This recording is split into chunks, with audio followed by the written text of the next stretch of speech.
Benchmark, the voice of business. Presented by LMD.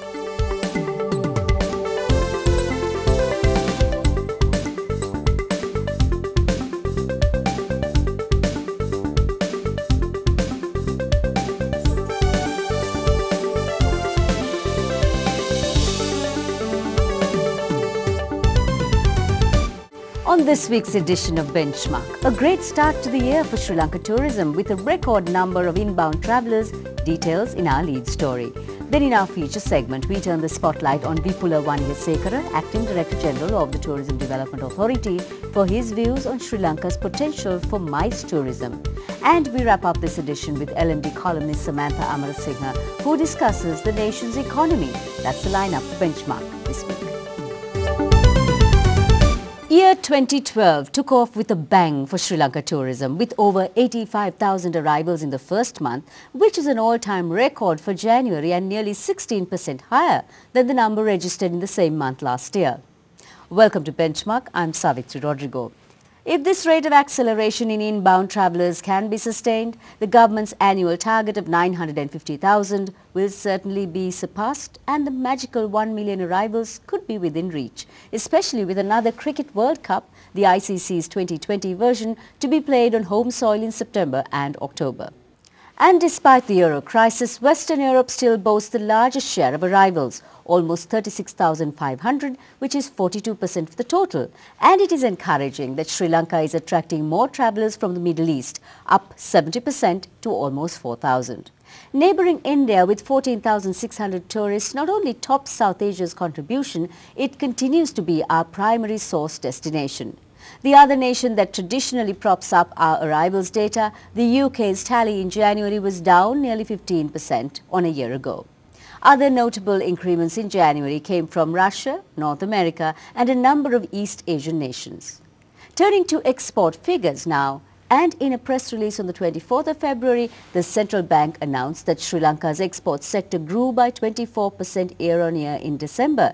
That is $906 million and 22% for 2011 as a whole, or $10,487 million, with healthy increments across the sectoral board. Exports of textiles and garments increased by 25% to $384 million in December, and at the same rate between the 1st of January and 31st of December. But agricultural shipments were only around 10% higher than in 2010. Tea exports were some 10% higher in December, but the gain over 12 months was less than 3%. Outbound rubber products, however, were more than 50% higher for the month and year, recording $80 million and $885 million respectively.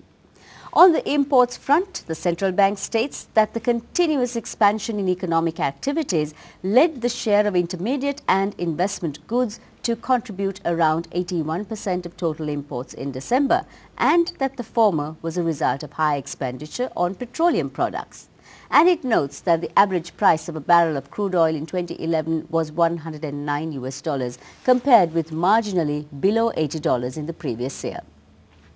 So our import bill in December soared by 33+% to over $1,900 million and by more than 50% to $20,200 million for 2011 as a whole, with the oil bill rising by around 50% for the month of December and the 12 months of the calendar year to $478 million and nearly $4,630 million respectively. And finally, Sri Lanka's trade deficit nearly doubled to a massive $9,743 million in 2011, with the December imbalance standing at $1,004 million, a jump of 44% versus December 2010. CBSL says a significant portion of the deficit was on account of infrastructure and related imports of the government that have been funded mainly by foreign loans. And although the bank's media release doesn't say so, Sri Lanka's gross official reserves dipped to $5,958 million at 31st December, which represents a mere 3.5 months imports, down from 3.8 months at the 30th of November.